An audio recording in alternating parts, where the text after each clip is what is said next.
Hello guys, welcome back to this channel. In today's video, I'm going to show you how you can remove a view shop button on Instagram. Okay, let's get into it guys. First of all, I'm going to open up my Instagram application on my mobile phone.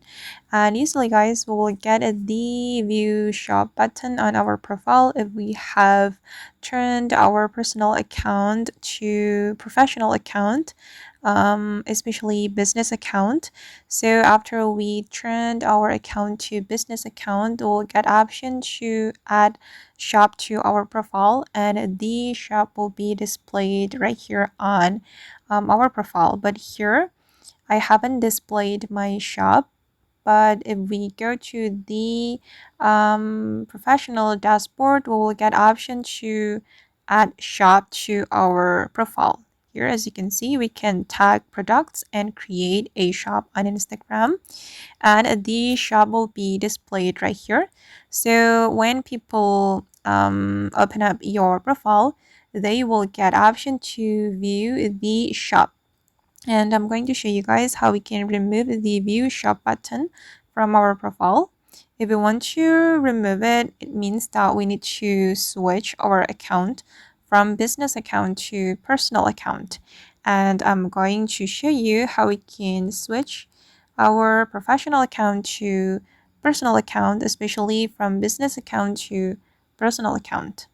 Okay, if I want to switch it, we just need to go to our Instagram setting and activity.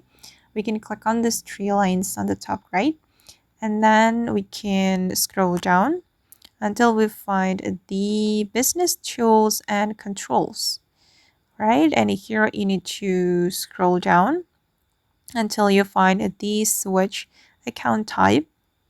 Okay, and then you'll have two options, and you can click on switch to personal account. Okay, and then I'm just going to click on switch to personal account. Okay, and just hold on for a moment.